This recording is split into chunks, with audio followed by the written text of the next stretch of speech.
Your calling is going to crush you. If you're called to mend the brokenhearted, you're going to wrestle with brokenheartedness.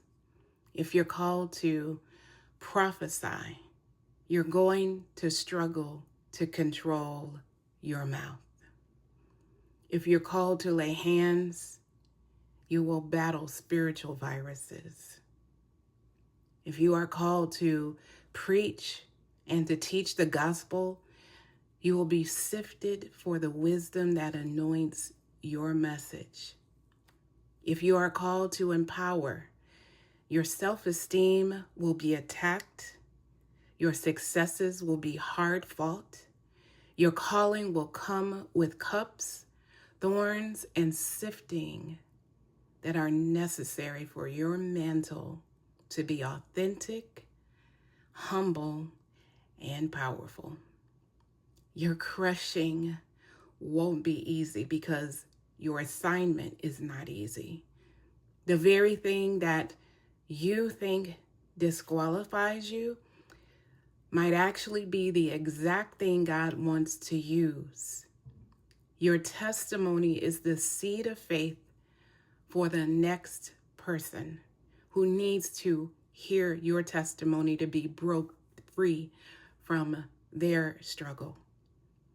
My mother-in-law, in all her wisdom, used to tell me that we as women live in the same house with different addresses.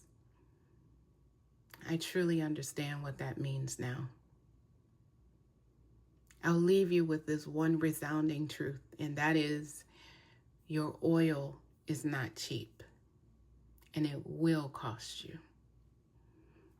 So that is a message that I wrote actually 11 years ago today. And it came up in my Facebook memories, and I'm like, wow, the timing of that couldn't be just more perfect for the season that I'm in now. All of that has happened to me. My calling has crushed me to a point where I'm unrecognizable. I was just having this conversation with my son earlier.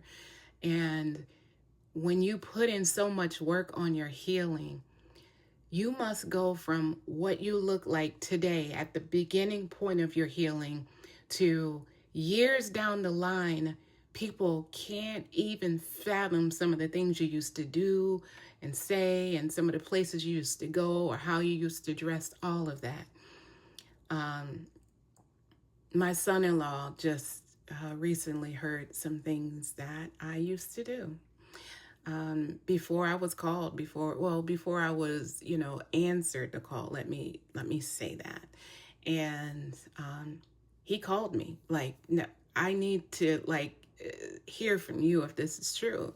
I used to be a cigarette smoker and a beer drinker. I used to smoke Newports almost a pack a day at one point. And he couldn't believe it. So I told him, I said, yep, that's true. That used to be me. And he was like, oh my, he says, I cannot begin to imagine you that way. And I said, that's the point. That's the point. Not to say that it never happened, but because I have done the hard work of healing, I am supposed to be noticeably different. That is what speaks to anyone who comes across you or knew you as your former self. That's what will speak to you, or I'm sorry, to them for you. That will say, wow, he or she has truly healed and been transformed. So as you see, it looks like I'm always in a dark office. What it is, I'm sitting at my office desk, and I always check in at work online to see, what my week looks like. And I'm always sitting here reflecting on the week ahead, or I'm sorry, reflecting on the week behind me and the week ahead. What do I have in front of me? What have I taken from this past week? And how will I incorporate that into the week ahead? So this is where I am. Sunday, getting ready for the week ahead in a really good season. A new level of healing is upon me, and that is walking in the restoration that I've been given, and it's daunting and it's scary. And I've gotten so used to, where I was before, going through, still healing. And, don't get me wrong, healing is, I believe, a lifelong journey. You're always going to be healing and, being refined and transforming. But there's a point to where you really have healed. Like I just spoke about, being noticeably different to now walking in restoration, living that truth out. And I'm just thinking about, like, what does that look like? And just to give you an example,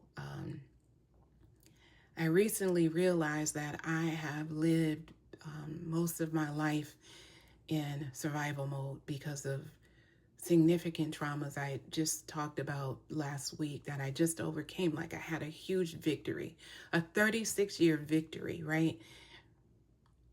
But I've known that, and I still know that, and it got comfortable. I got comfortable with suffering.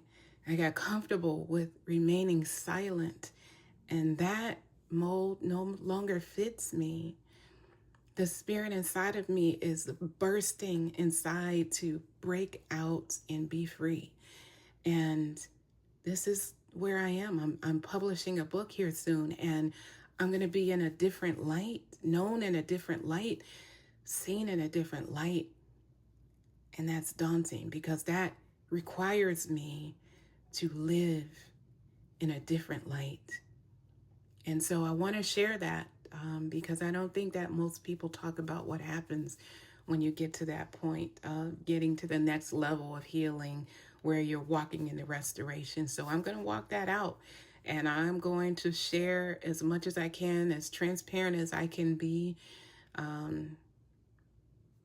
what that looks like. So those are my thoughts and reflections from the past week and what I am taking into this week ahead. So I hope some of that resonates, or all of it resonates with you. And I just want to encourage you to keep walking through your healing. Keep going. Don't give up. And let's keep getting this healing, family. I am Quiet Storm Speaks, and I look forward to sharing more of this healing journey, the next level of this healing with you as it comes to me.